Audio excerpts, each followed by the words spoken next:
Livres sont d'immenses succès. Il est traduit dans 48 langues. Dans son dernier ouvrage, Le défi de Jérusalem aux éditions Albin Michel, il nous partage son récit de voyage. Il est parti comme un pèlerin en Terre Sainte à la demande du pape François.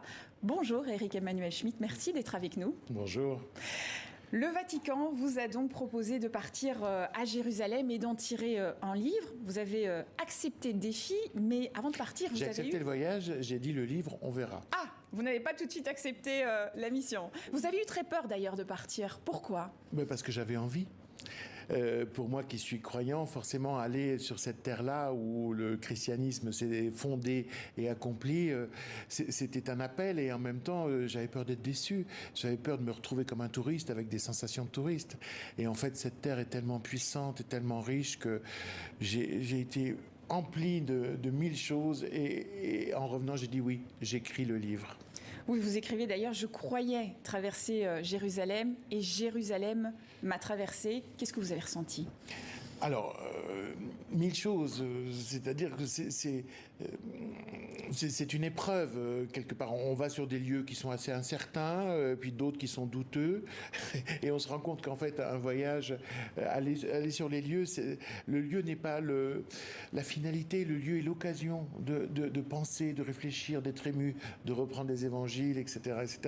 Et puis, être traversé, c'est évidemment quand j'étais au Saint-Sépulcre, à un moment où j'étais profondément sceptique, moqueur, sarcastique, voltairien. Vous parliez même de Disneyland Paris. Exactement. Vous faisiez la comparaison. Dégoûté par l'organisation de tout ça, la laideur du lieu, etc., etc., les haines entre les différents moines.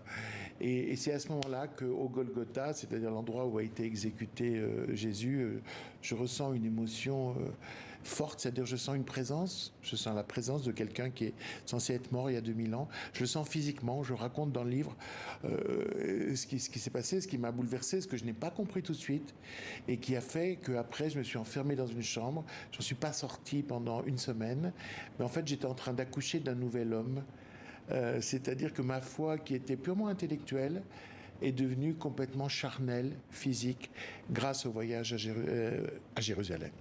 Le pape François a signé la postface de votre livre. Vous l'avez même rencontré à la fin de votre pèlerinage et la semaine dernière, si j'ai bien compris. Qu'est-ce qui vous a marqué dans votre échange ?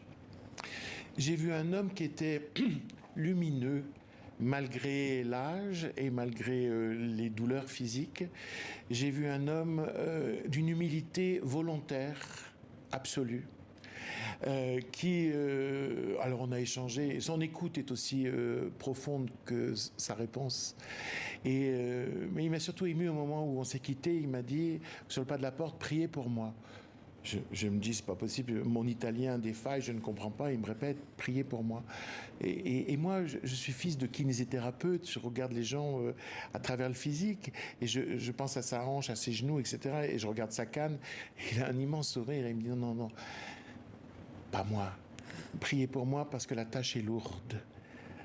Elle me pèse, il faut que j'en sois capable. Et cette humilité absolue de dire moi je n'ai pas d'importance, je n'ai que l'importance de ma mission.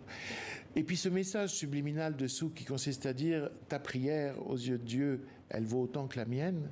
C'est-à-dire cette égalité absolue entre les chrétiens qui est le propre de ce pape qui veut rendre l'Église aux évangiles et qui pense que chacun de nous est tout à fait un porteur de valeurs. Ça m'a assez bouleversé. Vous n'avez pas tout de suite accepté de faire le livre. Une fois que vous avez accepté cette mission, est-ce qu'il avait des exigences particulières, le pape François ? Mais aucune. D'ailleurs, le coup de fil, c'était « Nous aimons votre œuvre, mais nous aimons votre foi et votre liberté ». Pour la dire. Et je crois que c'est ça la spécificité de ce pape, c'est que il pense qu'il y a des légitimités partout. Cette idée folle de penser que je suis aussi légitime pour parler du christianisme. Bon, j'ai un christianisme nourri, construit, philosophique, travaillé, etc. Je veux dire, mais penser qu'il est aussi je peux exprimer légitimement ce qu'est l'esprit des évangiles, c'est complètement sa démarche à lui, qui est vraiment de rendre les évangiles non seulement à l'Église mais à tout le monde. Quel est le défi de Jérusalem selon vous ? C'est un défi auquel les hommes restent sourds. C'est-à-dire que Jérusalem nous dit, entendez-vous, c'est un lieu de pèlerinage légitime pour les trois monothéismes, pour le judaïsme, pour le christianisme et pour l'islam. Aucun lieu sur terre n'est comme ça. Quand on va à la Mecque, c'est un pèlerinage musulman. Quand on va à Lourdes, c'est un pèlerinage chrétien. Là, c'est un pèlerinage légitime depuis des siècles pour les trois monothéismes. Et je pense qu'à travers Jérusalem, Dieu nous dit, faites comme les pierres, accordez-vous, entendez-vous, soyez frères et non pas fratricides. Et en étant à Jérusalem, je me rendais compte que ce qui faisait que les frères parfois sont fratricides, c'est qu'ils oublient leur origine commune. Ils oublient le père et la mère, ils oublient d'où ils viennent. Quand on croit qu'on est au début de sa propre histoire et qu'on est à soi-même son histoire, on est dans l'oubli de l'autre et dans l'oubli de la fraternité. Donc Jérusalem est ce lieu unique sur la terre qui dira toujours aux hommes, entendez-vous, nous sommes sourds.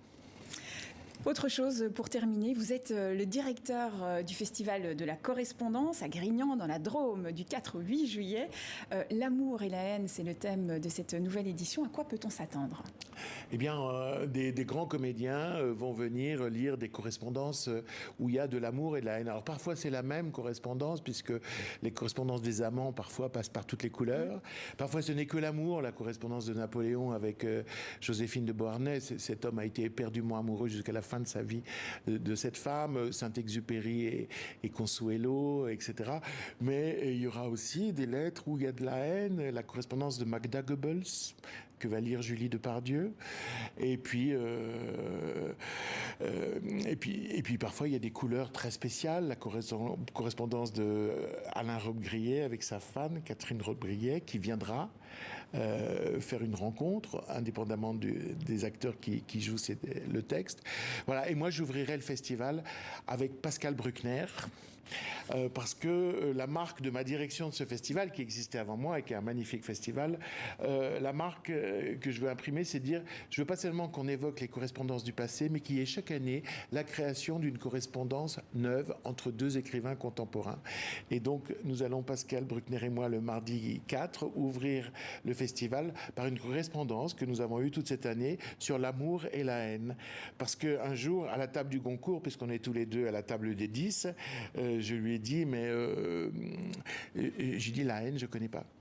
Très beau programme. Donc, et lui, il m'a répondu, je me suis construit sur la haine. Ah oui. Très beau programme en perspective. Merci à vous, Éric Emmanuel Schmid, d'avoir été notre invité.